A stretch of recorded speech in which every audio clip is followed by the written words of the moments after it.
रामेश्वरी देवी जी अपने बेटे को फ़ोन मिलाए जा रही थी। सामने से कोई जवाब नहीं आ रहा था। किसी ने फ़ोन नहीं उठाया, जबकि उन्होंने कई बार कोशिश की। जब कई बार कोशिश करने के बाद भी किसी ने फ़ोन नहीं उठाया, तो वह फ़ोन रखते हुए बोली, वीना, लगता है तेरा भाई कुछ ज़्यादा ही व्यस्त है, तभी इतनी कॉल करने के बाद भी जवाब नहीं मिल रहा है। रामेश्वरी जी बड़े धीमे स्वर में बोली। वीना अपनी माँ को थोड़ा ढढ़ास बंधाने की उद्देश्य से बोली, माँ तुम भी हद करती हो। अब जब भैया ने एक बार फ़ोन नहीं उठाया तो वह व्यस्त ही होंगे ना। तुम भी ना बिन बात खुद भी परेशान होती रहती हो और उन्हें भी परेशान करती रहती हो। फिर भैया कुछ कहें तो कहती हो कि गुस्सा ज़्यादा करने लगा है। अरे उन्हें शहर में कितना काम होता होगा, अब ऐसे में वह अपना काम देखें या हमसे बात करें। वीना, मैंने सोचा ही नहीं। तू सही कह रही है, बेचारा कितना काम करता है, उसे फुर्सत कहाँ। अब जब कॉल करूँगी तो उसे कह दूँगी कि खुद ही जब समय मिले तो कॉल कर लिया करे, उससे परेशानी भी नहीं होगी, बात भी हो जाएगी। इतनी देर में वीना की पड़ोसन फ़ोन लेकर आई और वीना से बोली, तुम्हारे भैया नकुल का फ़ोन है। जैसे ही वीना ने फ़ोन लिया और कान में लगाया तो उधर से नकुल चिल्लाता हुआ बोला, क्या है, क्यों बार बार फ़ोन करके परेशान करते हो? अरे तुम लोगों को कोई काम नहीं है तो क्या किसी को कोई काम नहीं है? बाकी सब भी खाली बैठे हैं। अब बोलो, बात क्या है? क्यों बार बार फ़ोन कर रही थी? वीना ने कहा, बोलने दोगे तब तो बोलूँगी। मुझे कोई काम नहीं है, वह तो बस माँ है, उनको ही चैन नहीं पड़ता, माँ है ना। तब तक रामेश्वरी जी आ गईं और वीना को एक तमाचा जड़ दिया। तुझे बात करने की तमीज़ नहीं है? वह तेरा बड़ा भाई है, बड़े भाई से कैसे बात करते हैं, तुझे यह भी नहीं पता? वीना रोने लगी, वहाँ से चली गई। रामेश्वरी जी बेटे से बात करने लगीं। नकुल ने प्रणाम किया और बोला, माँ तुमने बिल्कुल सही किया, इसकी ज़बान बहुत बढ़ती जा रही है। कैसी हो?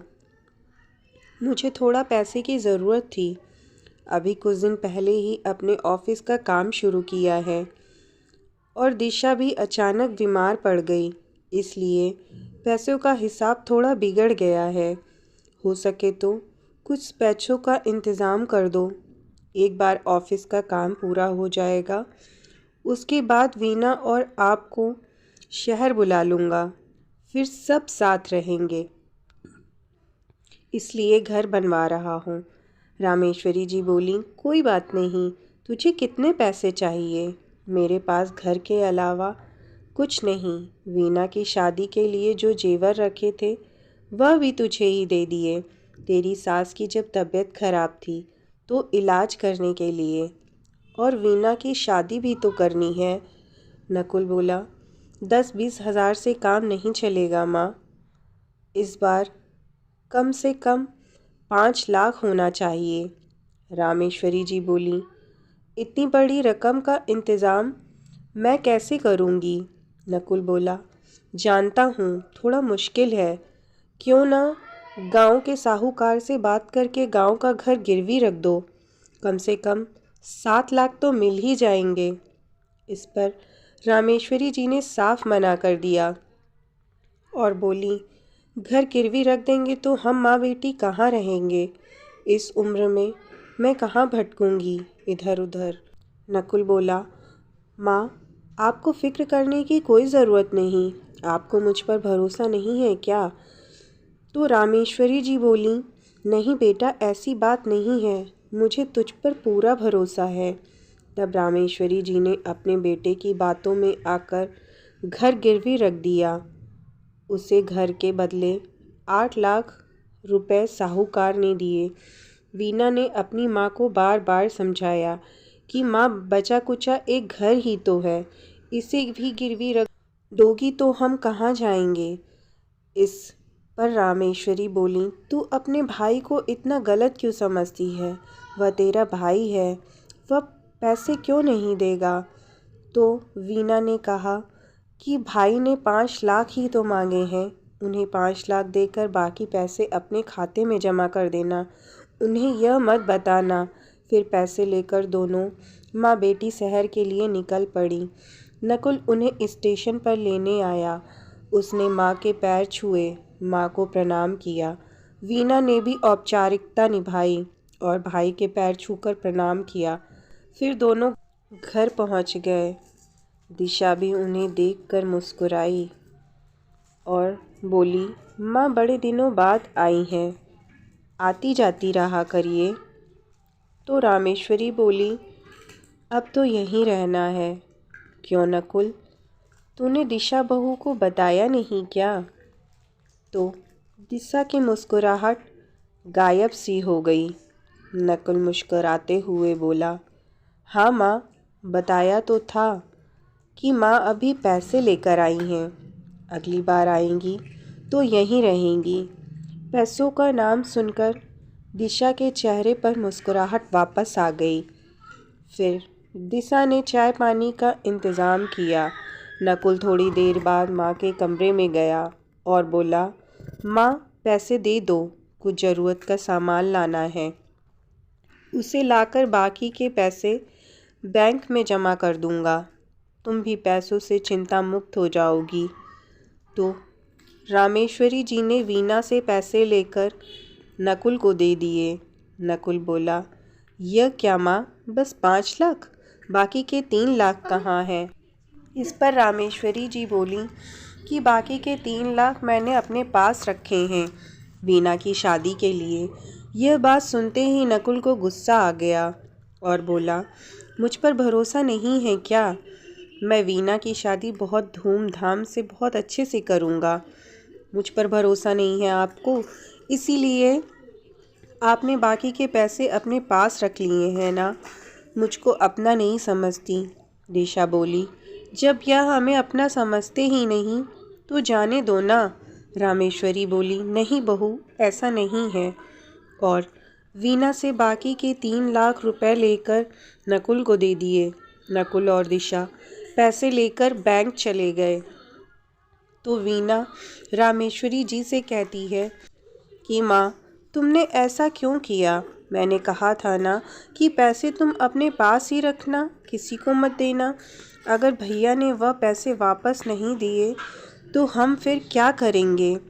तो रामेश्वरी जी कहती हैं कि तू ऐसा क्यों सोचती है, तेरा भाई पैसे क्यों नहीं देगा, वह दे देगा। नकुल और दिशा शाम को घर वापस आते हैं। फिर खाना खाकर सब अपने अपने कमरे में सोने चले जाते हैं। तो दिशा रामेश्वरी जी के कमरे में आती है और बातें करने लगती है। कहती है, माँ जी, आप सुबह चली जाएंगी, आखिर गांव के भी तो सारे काम आपको ही संभालने होते हैं। आप वहाँ नहीं रहेंगी तो वहाँ कैसे काम चलेगा। इस पर रामेश्वरी जी बोली, हाँ बहू, तुम सही कह रही हो, सारे काम मुझे ही संभालने पड़ते हैं। सुबह होते ही रामेश्वरी जी और वीना वापस गांव आ जाती हैं। कुछ महीने बीतने के बाद साहूकार पैसे लेने के लिए घर के चक्कर लगाने लगते हैं और उनके पास अब कुछ नहीं बचा साहूकार को देने के लिए। रामेश्वरी जी नकुल को फ़ोन करती हैं तो नकुल फ़ोन भी नहीं उठाता, ना बात करता है। फ़ोन उठता भी है तो कहता है, माँ मैं बहुत बिज़ी हूँ, बाद में बात करता हूँ। कभी कहता मीटिंग में हूँ, कभी कहता बाहर हूँ, बाद में फ़ोन करूँगा घर पहुँचकर। बहाना बनाता रहता। कभी दिशा फ़ोन उठा भी लेती तो वह भी कोई ना कोई बहाना बना देती। नकुल से बात नहीं हो पा रही थी। फिर एक दिन वीना और रामेश्वरी जी शहर जाने के लिए निकल पड़ते हैं और नकुल के घर पहुंचकर घंटी बजाते हैं तो अंदर से कोई दूसरा ही निकल कर आता है। तो रामेश्वरी जी कहती हैं कि यह तो नकुल का घर है।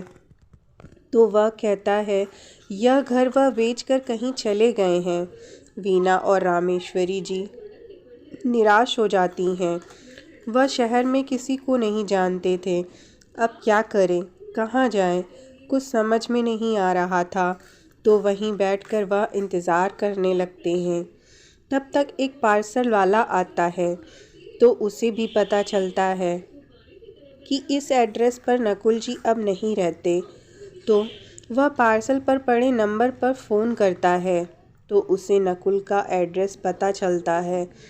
यह बात वीना सुन लेती है तो कहती है कि भाई, आप नकुल से बात कर रहे थे? मैं उनकी बहन, यह उनकी माँ है। हम बहुत दूर से आए हैं, मेरा फ़ोन भी कहीं खो गया है। आप हमारी मदद कर दीजिए, हमें नकुल के घर पहुंचा दीजिए। वह मेरे भाई हैं, डिलीवरी वाला कहता है। मैं आपको अपने साथ तो नहीं ले जा सकता, आप ऑटो करके मेरे पीछे पीछे आइए। जब वह उस एड्रेस पर पहुंचते हैं तो देखते हैं बहुत ऊंची ऊंची इमारतें होती हैं। रामेश्वरी जी कहती हैं कि जैसे लगता है कि इमारत पर आसमान टिका हुआ है। डिलीवरी वाला गार्ड को पार्सल देकर चला जाता है। वीना गार्ड से कहती है कि नकुल और दिशा मेरे भाई भाभी हैं। वह यहाँ कहाँ रहते हैं? गार्ड ने उन्हें देखा तो उनकी हालत बहुत ही ख़राब थी। सुबह से शाम तक शहर में भटकते भटकते। रामेश्वरी जी सूती की बिना प्रेस की हुई साड़ी पहनी रहती हैं और वीना एक पुराना सा कुर्ता पहने होती है और उनके हाथ में एक झोला होता है जिसमें वह खाने पीने का सामान रखे रहती हैं। तो गार्ड को लगता है कि वह नकुल के यहाँ काम मांगने आई हैं। तो गार्ड उन्हें कहता है कि माँ, यहाँ ऐसे लोगों को काम नहीं दिया जाता है, पुलिस की इंक्वायरी करके ही काम पर रखा जाता है।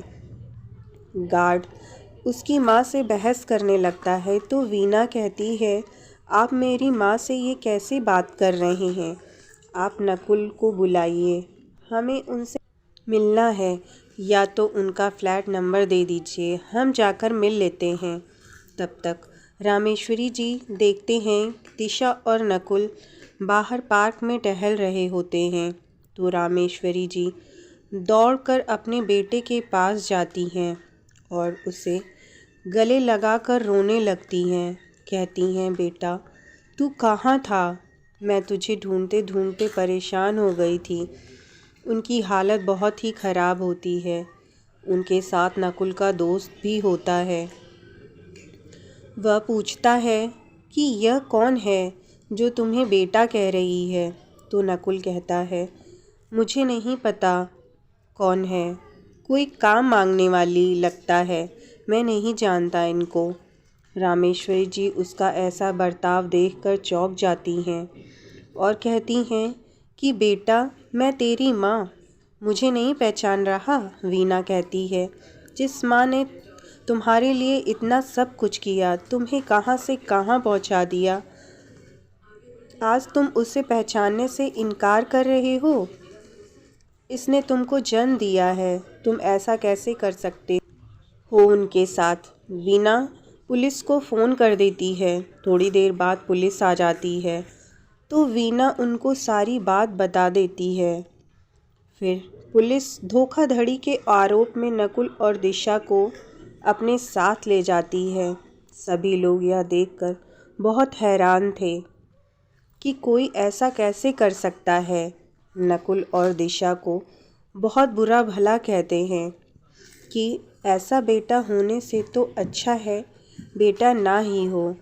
बाद में नकुल को वह फ्लैट जिसमें वह रह रहे था वह अपनी माँ के नाम करना पड़ता है। इसके बाद वीना और उसकी माँ वह फ्लैट किराए पर देकर अपने गांव चले जाते हैं और उस फ्लैट के किराए से साहूकार से लिया हुआ उसका कर्ज चुकाते हैं। मेरी कहानी आप सबको पसंद आई हो तो प्लीज़ मेरे चैनल को सब्सक्राइब कीजिए।